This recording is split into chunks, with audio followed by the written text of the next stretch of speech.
பிரியமானவர்களே, எப்படி இருக்கீங்க? நல்லா இருக்கீங்களா? கர்த்தருக்குள்ள எப்பவுமே சந்தோஷமா இருக்கணும். நம்ம எப்பவுமே சந்தோஷமா இருக்கணும்னு ஆண்டவர் விரும்புகிறார். பிரச்சனைகள் இருக்கும். பாருங்களேன், இந்த கடலை பார்க்குறீங்களே, அலை வருது. அது ஒரு குறிப்பிட்ட எல்லை தான். அதுக்கு ஆண்டவர் ஒரு எல்லையை குறிச்சிட்டாரு. பார்க்கறதுக்கு கடற்கரை என்னன்னா பயங்கரமா தெரியும் சில சமயத்துல பெரிய அலை வரும்போது. ஆனா இம்மட்டும் வா, மிஞ்சி வராதுன்னு கர்த்தர் அதுக்கு ஒரு எல்லை குறித்து இருக்கிறாருன்னு வேதத்துல சொல்லப்பட்டு இருக்கிறது. அப்ப அந்த கடலில் வரும், அப்புறம் உள்ள போயிடும். திரும்ப திரும்ப எத்தனையோ அலை வருது. ஆனா அவ்வளவுதான், அதுக்கு மேல சேதத்தை உண்டாக்காது. சில சமயத்துல சுனாமி மாதிரி வந்தாதான் உண்டு. மற்றபடி இந்த கடல் அலைகள் வரும் போகும். அது மாதிரி தான் பிரச்சனை வரும் போகும். அப்படியே அழிக்கிற மாதிரி வரும், பின்வாங்கிறோம். அதுக்கு ஒரு எல்லை, இதுக்கு மேல வராது, என் பிள்ளைகளை தொடாதன்னு கர்த்தர் எல்லை குறிச்சிருக்கிறார். பிறகு எதுக்கு நீங்க பயப்படணும்? சந்தோஷமா இருங்க. ஆனா நீங்க ஒண்ணு செய்யணும், ஆண்டவரை நோக்கி கூப்பிடணும். உங்களுடைய கண்கள் அவரை நோக்கி இருக்கணும். ஒரு பக்தன் சொல்றார் பாருங்களேன், 123 சங்கீதம் 2 வசனத்துல, கர்த்தர் எங்களுக்கு இரக்கம் செய்யும் வரைக்கும் எங்கள் கண்கள் அவரை நோக்கி இருக்கிறது. ஆண்டவரே, என் கண்கள் உம்மை நோக்கி இருக்கிறது. நீர் இரக்கம் செய்யும் வரைக்கும் நீங்க தான் எனக்கு இரக்கம் செய்யணும். பல சமயத்துல நம்முடைய கண்கள் மனிதர்களை நோக்கும். யாராவது நமக்கு இரக்கம் செய்ய மாட்டாங்களா? இந்த ஆபத்துல, இந்த நெருக்கத்துல யாராவது உதவி செய்ய மாட்டாங்களா?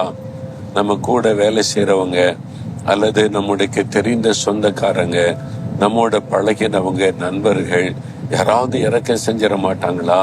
இந்த இக்கட்டில் அகப்பட்டு கொண்டேனே, உதவி செய்ய மாட்டாங்களான்னு மனிதர்களை நம்முடைய கண்கள் தேடும், மனிதர்களை நோக்கி பார்க்கும். பல சமயத்துல ஏமாற்றங்கள் தான். மனிதர்கள் நமக்கு உதவி செய்ய விரும்பினா கூட சில சமயம் அவங்களுக்கு முடியாமல் போய்விடும். அவங்க மேல குற்றம் சொல்ல முடியாது, அவங்களுடைய திராணிக்கு ஏற்றபடி தானே முடியாத பட்சத்துல. ஆனா ஆண்டவர் இது எனக்கு முடியாது மகனே, மகளே, இது என்னால முடியாது அப்படின்னு ஆண்டவர் சொல்லுவாரா? அவரால் எல்லாமே முடியும். அப்போ ஆண்டவருடைய கண்களில இரக்கம் கிடைக்கும் வரைக்கும் நம்முடைய கண்கள் அவரையே நோக்கி இருக்கணுமா?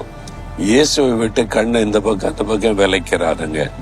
இதே மாதிரி ஒரு கடல், கலிலேயா கடல்ல இயேசு கிறிஸ்து தன்னுடைய சீஷர்களை படகுல போய் சொன்னார்.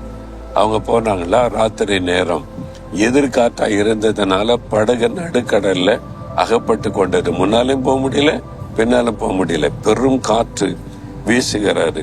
இப்போ அவங்க அமிழ்ந்து போகிற சூழ்நிலை. அப்படிதான் இருக்கீங்களா? வாழ்க்கை படகு அமிழ்ந்துற மாதிரி இருக்குது. முன்னாலையும் போக முடியல, பின்னாலையும் போக முடியல. காற்று அடிக்குது, அலை அடிக்குது, என்ன பண்றதுன்னு தெரியலன்னு நிக்கிறீங்களா? உங்களுடைய வாழ்க்கை படகுல அதே மாதிரிதான் சீசைகள் தத்தளித்தாங்களா? இயேசு தன் சீசைகளுக்கு உதவி செய்ய கடலின் மேல நடந்து வந்தார். அவரால் முடியும். அவர் சிருஷ்டித்தவர்ல கடலின் மேல நடந்து வந்து தன்னுடைய ராத்திரி நேரத்தில் சீஷைகளை பார்த்து, பயப்படாதங்க, நான் தான் என்று சொன்னார். பேதுரு எந்த ஒரு சீஷன் இருந்தான். அவன் எப்பவுமே ரொம்ப தொறுன்னு முந்திரி கொட்டை மாதிரி பேசுற ஆளுதான்.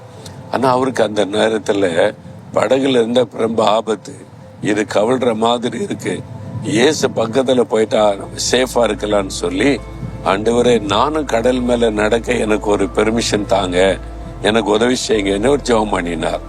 நீ வான்னு சொல்லிட்டார் ஆண்டவர். அதெல்லாம் வர முடியாது, நான் கடவுள், நான் எவ்வளவு பெரிய ஆளு, நான் நடக்கலாம், நீ சீஷன் அமைதியாரு, அப்படி இயேசு சொல்லல. ஏன்னா அவர் பிள்ளைகளை போல நேசித்தார்ல, அவர் தகப்பன். சரி வா மகனேன்னு சொல்லிட்டார். இப்ப பேதுரு காலை கடல் மேல எடுத்து வைக்கிறார், படகை விட்டு வெளியில. எப்படி இருக்க கற்பனை பண்ணி பாருங்க. படகை விட்டு காலை எடுத்து தண்ணியில வைக்கும் போது அமிழ்ந்து போயிட்டா. இயேசுவையே பாக்குறாரு. அப்படியே பார்த்துக்கிட்டே காலை எடுத்து வச்சாரா, அப்படியே வெட்டாந்தர மாதிரி அப்படியே நிக்கிது, உள்ள போகல. இப்ப அடுத்த காலை எடுத்து வைக்கத்தான் ரொம்ப பயம். இப்ப 2வது காலை எடுத்து வச்சுட்டாரா, தண்ணி மேல நிக்கிறாரு. ஆனா அவருக்கு அப்படியே ஆண்டவரே பாக்குறாரு. பயம், கடல் அலைகள் கொந்தளிக்குது, காற்று வீசுது. இயேசு மேல கண்ணை வைத்து அப்படியே நடந்து போகிறார். சில அடி தூரம் போயிட்டார். இப்ப படகு அங்க இருக்குது, இயேசு முன்னால இருக்கிறாரு. பாதி தூரம் போயிட்டாரு. இப்ப மெதுவா திரும்பி பார்த்தார்.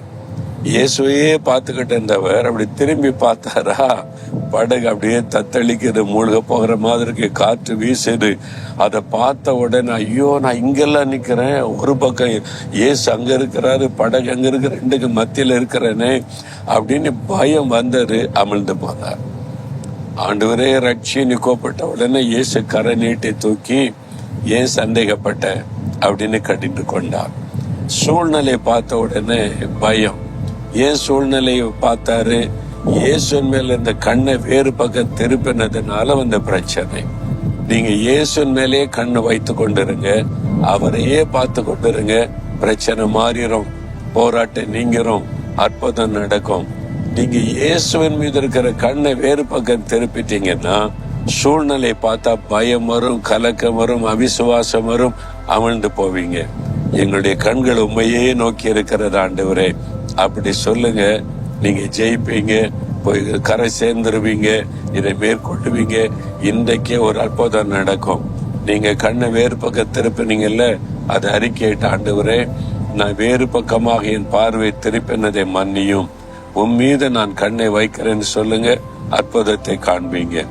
ஆண்டவரே என் கண்கள் உண்மையே நோக்கி இருக்கிறது, நான் இனி மனிதர்களை நோக்க மாட்டேன், சூழ்நிலைகளை நோக்க மாட்டேன், என் இயேசுவாகிய உண்மையே என் கண்கள் நோக்கி இருக்கிறது. நீர் எனக்கு இரக்கம் செய்கிற தேவன், இன்றைக்கு எனக்கு இரக்கம் செய்து அற்புதம் செய்கிறீர், விசுவாசிக்கிறேன். இயேசுவின் நாமத்தில் ஜெபிக்கிறேன். ஆமேன், ஆமேன்.